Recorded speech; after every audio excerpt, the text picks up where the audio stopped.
Normally, as you guys know, as all of you know, really, I start each episode off with a bit of a visual example to try to, work our way into the information that we're going to unravel, if you will. There's just way too much information here. I'm going to take up the whole 20 minutes, so I'm just going to get right to it. First off, I do want to mention that we do have a Patreon. We are going to be looking at a handful of things in today's episode for the members, which has to do with top secret documents revealing certain deep underground military base locations along with coordinates and stuff like that, which is really cool, as well as other things that I cannot really talk about publicly too. With that being said, I'd also like to give a special shout out to Nils from Germany, as well as Chris from Australia, and I'd also like if everyone could please give their best wishes and prayers to our good friends of the show, Melanie and Anthony. They're going through some tough times right now. I wish both of you nothing but the best, and I'm sure everybody else on the show does as well too. Again, we shout people out in good times, and we also help them in bad times. That's what this community is all about too. So if you could just give your thoughts and prayers to them if possible. Now, let's jump right into it because there is truly so much. Area 122, the true reasons Antarctica must remain covered. Now you might say, Dave, covered in snow or what have you. I mean everything, literally covered in snow, covered up metaphorically, and remain mysterious throughout. And we're going to jump into a handful of things having to do with CERN, Alice, which might get this video banned, but I don't really care, and a handful of other stuff as well too. Now first off, TR.U.E stands for Terrestrial Reengineering of Undesirable Entities. And you might say, Dave, where did you get that from? You will see shortly. But first off, I want to start this episode off with something very basic, and for some members, I may have sent some of you the article, which you already know, but let's take a look here. Exclusive, according to thenation.com, exclusive, the Pentagon's massive accounting fraud exposed, how U.S. military spending keeps rising as the Pentagon flunks its audit. Now, I'm not going to read the whole article, obviously, but what I do want to say here is that private firms were hired to audit the Pentagon and their budget and all that and their books, and it couldn't be completed. Why? Let's jump to a quick quote here as well, too.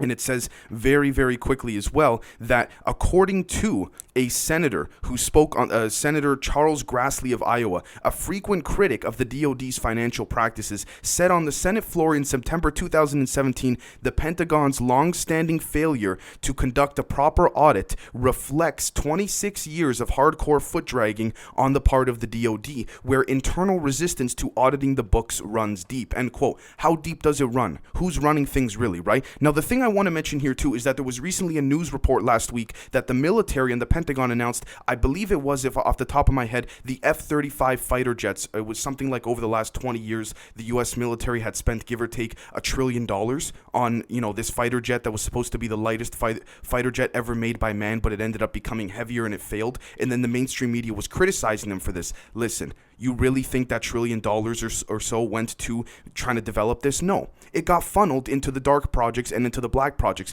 The reason why I bring this up is because I want to reference this article here. dailystar.co.uk. This is a form of drop feeding as to how they slowly slip things in. Again, before I do mention this, I want to say, if you remember Admiral Byrd, what he said in his journal, as well as what he said in public TV interviews, he said, if there's going to be a third war, it is going to come from the poles. We have to be vigilant of the beings and the craft emanating from that location. In Admiral Byrd's journal, he said this, by the way, but let's take a look. Inside Antarctica's Area 51, top secret government lab exposed in bombshell video. Now, let's see very quickly here. What we're going to find is that there's a handful of very, very disclosed locations that have to do with a secret United States Antarctic program, as well as in correspondence with New Zealand's and other Eastern European countries. Now, we could talk about from an intelligence angle on the human side of things, how Eastern European countries are not as easily influenced by corporations or by military apparatuses or you name it. Why? Not because Russia is trying to vie for control against the CIA,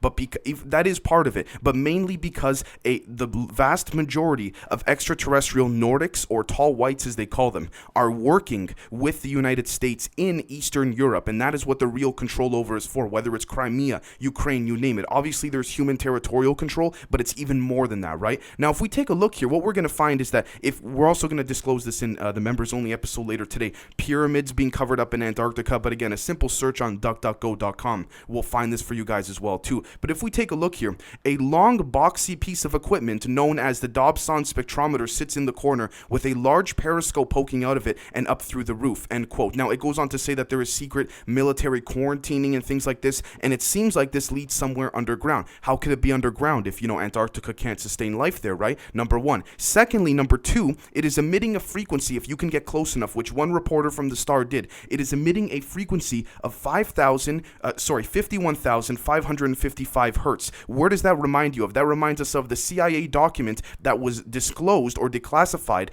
telling us that when you think of the number 51555 in your mind during physical pain, it actually helps heal you. But here's what's interesting as well too. What the document doesn't show, if we look at the full unredacted version of it, which we'll be talking about later in the members only episode, we'll find that it recommends this mainly in cold temperatures and in cold conditions. Now, the other thing I want to mention as well too, and again, maybe that could be, a general implicative narrative, but we have to, cover all angles, and we have to interpret as we see fit, or maybe not interpret. We got to look at all sides, right? The next thing I want to take a look at here too is the New York Daily News.com. Dead LA man who had 1,200 guns, underwater car identified, believed to be part alien secret government worker. Now, I'm not trying to, be a salesman here or whatever, but for those who are on Patreon who watched the recent episode about the caretaker, this could very well have been a former caretaker that was later on replaced. But what this report also details by Melissa Chan from the New York Daily News is that this person had cars that could literally go underwater and things like this, but again, didn't make the mainstream media. Why would it need to go underwater?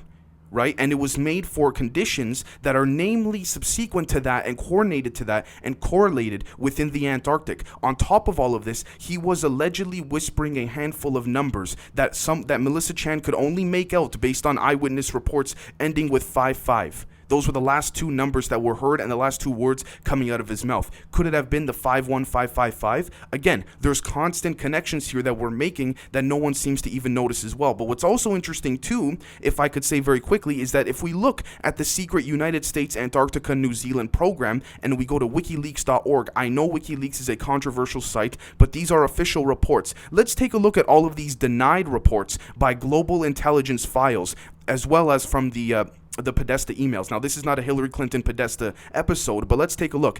Each report of every country wanting to go to Antarctica and explore had to get permission from the United States New Zealand program. In addition to that, denied. Boom. Look, Antarctica, possible Italian research initiative. Denied. Boom. Antarctica meetings on mineral resource exploration and exploitation. Denied. Request by Japanese explorer to visit Antarctica. Denied. Proposed Korean press visits to Antarctica. Denied. Request by Japanese explorer. Again, we can go on and on and on. Chilean scientist invented technology to map biodiversity in Antarctica. Covered up, shunned, immediately taken away. Why? Why is there such a massive cover-up? Now, here's the other thing I want to note as well, too. This is according to ZMEScience.com. Scientists observe nanobots coordinating inside a living host for the first time. Now, if we take a look at some of the scientists behind this, and we take a look at some of their names, Samuel Sanchez, who is the principal investigator at the Institute for Bioengineering of Catalonia, IBEC. Samuel Sanchez has a good relationship with a gentleman by the name of this person right here. Let's take a look. And sorry guys, I just got to pull this up very quickly. By the name of Paul Messler. Now, Paul Messler officially doesn't exist. You know what patents Paul Messler has filed? Let's take a look. United States Patent Application publication, 0-point energy rotator. Now, what's interesting about this particular sub-patent is that it is qualified mainly for extremely cold conditions. Do we honestly think that is a coincidence? Let's just honestly put that there. Now, we could say, is there some type of genetic re-engineering going on in Antarctica? Is there different type of technological experimentation? If we look at, our Patreon members only, we do have some footage already showing that Antarctica is filled with these types of cover-ups. On top of that, there are images all over the internet, for those who are not familiar, with Antarctic images from Google Earth showing UFOs that were later blocked out by Google, but then Google later said it was fake. So if it was fake, why did you block the coordinates? It's kind of like the ISS live feed. They keep cutting it out, but they're talking about putting Wi-Fi on Mars once they colonize it. Meanwhile, we can't get a stable connection to the ISS live feed. You know what I mean? And for those who were on the members only call on Sunday, you'll know what I'm talking about. We spoke about this as well. Now, the next thing I also want to note as well, is that according to spectrum.iee.org, Mojo Vision details low-power chips for augmented reality contact lenses. Circuit design cuts imager power below 100 microwatts. Processor does zoom and enhancements. End quote. The reason why I bring this up is because this is a perfect example of drop feeding within that of the cold conditions of the Antarctic. Why do I say this? And I will tell you why I say this. We can also see here a report from advances.sciencemag.org. Again, graphene, bio-inspired,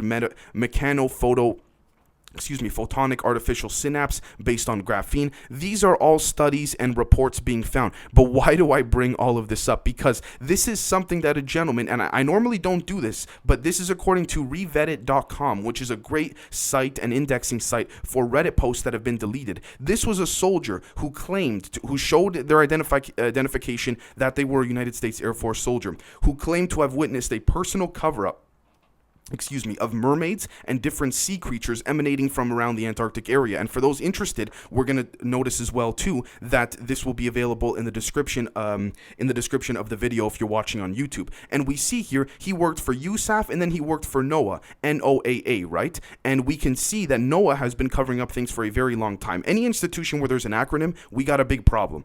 Let's be honest with ourselves here, right? Now, it says here that he says, for example, and I quote, "They didn't look real. They look like a computer animation or something. They have a glow around their entire body and they move really fast, like even small movements like turning their head or moving an arm was like watching a high frame rate video. They look nothing like any fictional depiction out there. They do not have a fishtail. They're completely humanoid but extremely thin, tall. Their bodies were covered in a material resembling elemental mercury that looked like it was moving. They were very interested in the submersible and seemed to know they were being observed, as a few times they would swim off and come back with more creatures. We observed at max 5 of them at once, varying sizes but otherwise identical in appearance." End quote. Now, it goes on to explain what they look like and things like this.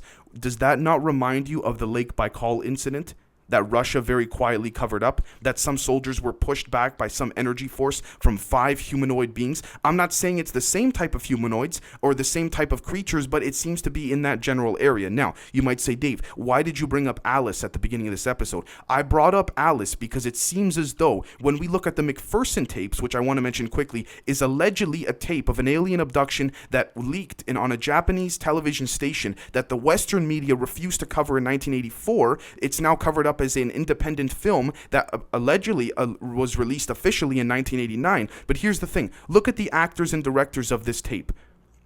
They're nobodies. They've done one film and that's it. It's a total cover-up. Look at the company behind that. It's a CIA-run company out of Hollywood that has now been defunct and shut down. So what this was at the time, because there was no internet, you had to cover things up. If there was an official leak of a video of some type, you then had to make a duplicate video in order to cover things up. Now, the McPherson tape allegedly showed a family celebrating one of their children's 5th birthday. And then there was suddenly some aliens that literally walked in and abducted them. But I bring this up because they allegedly abducted this family and brought them to Alice. Now, here's the thing about Alice as well, too. Some of the patents filed in Alice are also filed by the same gentleman that filed the anti-gravity patent that doesn't officially exist. And on top of that, those requests within Wikileaks that we looked at of other countries wanting to go to Antarctica had to do with searching for certain investments that those countries made into the Alice CERN machine that the United States, New Zealand, Antarctica program will not allow them to go and look into. Number one. All right. Number two, what we're also going to find is that if we take a look at a New York Times article from 1885, by the way, I'm putting up the pictures right now. It discussed, this is the New York Times. So again, we can argue fine, 1885, but this is as mainstream as it gets. There were human bones found emitting a frequency of 51,555 hertz in 1885 that were 3 to 4 times larger than that of a human skeletal structure in today's day and age. And then all of a sudden it gets covered up. But you could still find it on the New York Times archive, which is very interesting as well, too. I bring this up because allegedly these bones were taken to the Smithsonian, which the Rockefeller Institute has a heavy investment in, that was then transferred to Alice, and Alice has been known to have certain apparatuses 40,000 feet under the Antarctic ice, and that can be seen on Wikipedia. I'll put it up on the screen right now. What type of life was coincidentally found 40,000 feet under the ice of Antarctica just in the last 2 weeks, publicly? All of a sudden they said, we've never thought there was life. All of a sudden there is. So you've had Alice and CERN equipment under there for that long, and just now publicly you found it? Give me a break. Give me a break, right? Now, here's the other thing I want to note as well. According to AlienUFOsightings.com, Area 51 engineer breaks his silence. There is an extraterrestrial race working with us, okay? January 16th, 2019. What's interesting is this ties in directly with Alice and the McPherson tapes with regards to what this former gentleman had said about certain extraterrestrials working together with humans and other things like this within Area 51. And here's what he also said as well too. He claimed that he was in the Area 51 version, a colder version. That's all he said. He didn't want to admit that he was in Area 122. But here's what he did say. He said that an extraterrestrial species had helped him man some of the craft that they were testing with humans. But what he also said here is that among the other secrets allegedly revealed, we can highlight the following: the existence of massive underground systems with experimental laboratories and reverse engineering workshops, several races of humanoids working side by side with our engineers, the revelation of the hybrid race of Nordic extraterrestrials, of which we already echoed on some occasion in our blog, and hybrids of human reptiloids developed in these underground laboratories, end quote. Now, this adds to the subscription that the or the Alpha Draconian reptilians are taking control of some of these bases. But what we're going to find is we'll go into more detail in the members only episode. But on top of all this, we have no choice but to say to ourselves, okay, hold on. We have the dead LA man. We have the Pentagon budget cover-ups. We have the Paul Messler, who doesn't officially exist, but which I accidentally forgot to mention, my apologies, is directly linked to Northrop, which is, again, a massive, very secretive private military-industrial complex contracting company, right? We have all of these things, and if you're a member, you'll even see more connections here, because from the members-only videos, you'll know what I'm talking about. But on top of all of that, if we take a look at some of the Large Hadron Collider from CERN and all that, we're going to find that a lot of these different instances seem to correspond with that of the McPherson tape. Now, these extraterrestrials that abducted this family, which then was later made into a movie as a form of a cover-up, but we can find on some websites that show the original Japanese airing, which only aired for 2 nights in a row in 1984, by the way, and the film came out in 1989. If we take a look at extraterrestrials.fandom.com, which is a great way of covering things up, we'll find that the location disclosed that this family was allegedly brought to is the same location that WikiLeaks showed certain parts of Alice were brought to, and Travis Walton was allegedly abducted too, when he said he felt a very cold feeling, but he felt like he was in a mothership. It could well have been an Antarctic base. Now, before finishing all of this off, guys, I just want to say that I know there's a lot to take in here. I apologize for, going a little bit quickly and what have you, but again, are all of these coincidences, cold environment, certain parts of Alice that certain countries invested in that all of a sudden they can't even get access to? You guys see what I'm saying here? So I want you guys to let me know what you think. I may end up doing a second part on this just because there is so much to all of this. And we can also see that there is a deep connection between a lot of the different things that have been revealed before us, right? Now, again, the links to all of this are in the description of the video if you'd like to check it out for yourself. And that's about it. And for those that are members, you're going to see how all of this comes even more full circle down the road in today's episode. So thank you guys so much for watching, and we'll catch you next time. Cheers.